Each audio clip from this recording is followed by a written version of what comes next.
But first this week we have one of the most beautiful indies of the year. Washed ashore in mysterious circumstances, you play as the titular character, Hoa, on a quest of self-discovery. What we have here is a puzzle platformer about returning home and exploring the past. And it's a really relaxing experience.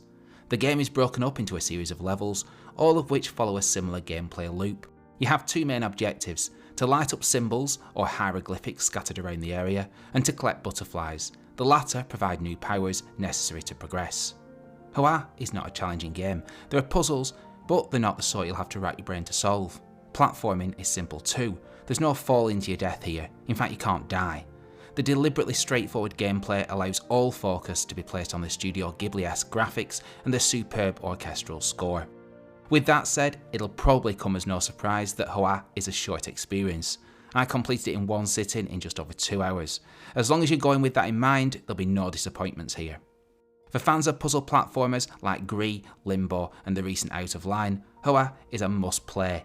It tells an intriguing story of industry corrupting nature, and you'll learn by the end how you came to be on the leaf you floated to the shore on at the start of the game. It's available now on PC and consoles.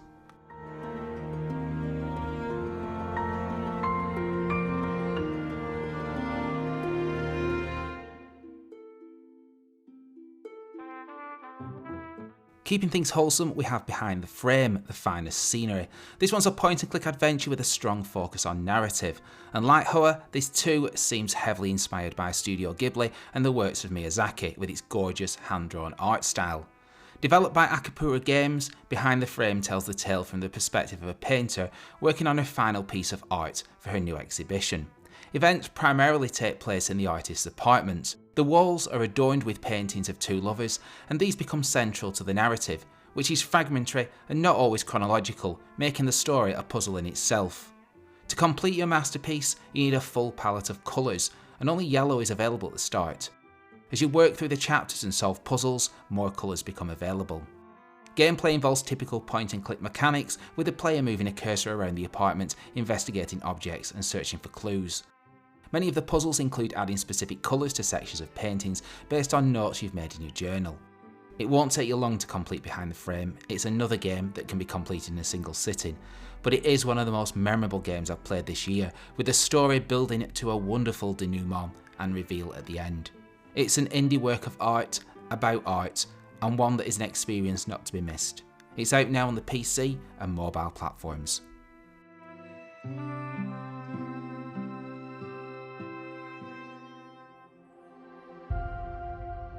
A single drop of ink created this world,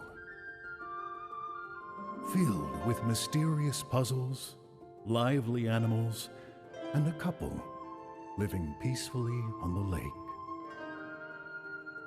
Inked first released on PC in 2018. It was praised by critics for its art style, but derided for its controls.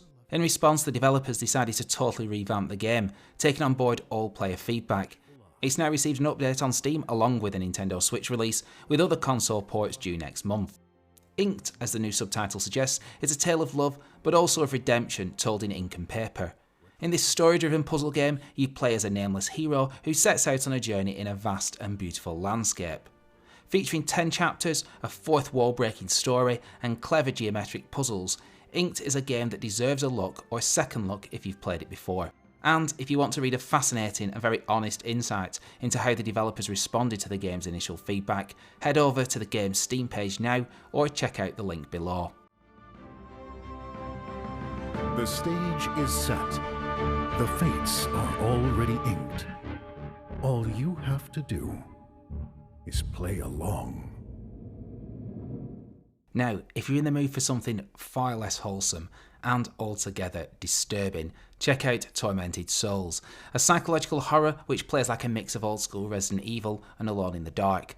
And I must say, the developers have absolutely nailed the look and feel of those games. In fact, I'd argue this is one of the best third-person survival horrors I've played for some time. The story starts with a letter. The protagonist, Caroline Walker, receives a picture of two twins with a cryptic message on the back. Intent on seeking answers, she goes to investigate the disappearance of the twins in an old mansion that also doubles as a hospital. On arrival, you're attacked and wake up in a bath attached to tubes, on a respirator and missing an eye. Creepy stuff. Tormented Souls is played from a fixed camera third-person perspective, and this, like the games that inspired it, really adds a cinematic touch. The old tank controls from Resident Evil are available if you so choose, but there's more modern controls giving you 360 movement of Caroline. This will please many, I'm sure. Special mention has to go to the puzzles. We have more than just key finding here. I particularly like the way you can interact with objects and manipulate them when accessing your itinerary. Imitation is the sincerest form of flattery, and there are so many little features in the game that will please veterans of the genre. There's the sound effects made when selecting items, the files you pick up that add backstory, the brief loading screen when opening a door, even the font choice for text is reminiscent of the original Capcom classic. And instead of typewriters and ink to save, you use an old reel-to-reel tape recorder. Tormented Souls is a wonderful throwback to 1996, albeit with lots of quality of life improvements. Grab it now on the PC, PS4 and PS5.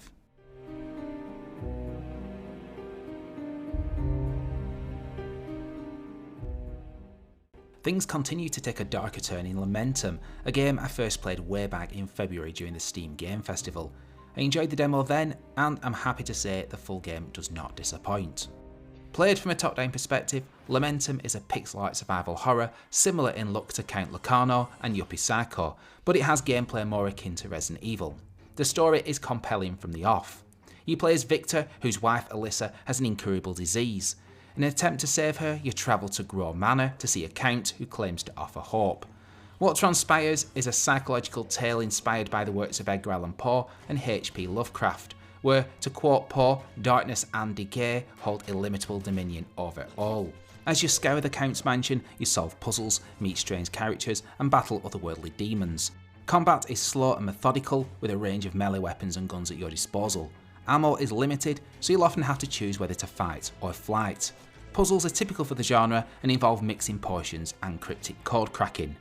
With 4 different endings depending on the choices you make, there's reason to play the game more than once. Lamentum really does look and feel like a 16-bit pixel art Resident Evil or Silent Hill. It's out now on PC via Steam and will be released on consoles on August the 31st.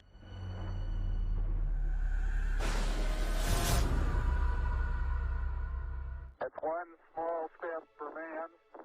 Also out this week is Fling to the Finish, a physics-based racer that can be played solo, in couch co-op or online. You control 2 colourful spherical characters connected to an elastic rope. It's weird, but might just be the most fun you'll have this weekend. It's currently only available on Steam whilst in early access, but will surely come to consoles sometime in the future. And that's it for this week in indie gaming. If you enjoyed the video, please subscribe to the I Love Indies channel and also hit that like button to help feed the algorithm.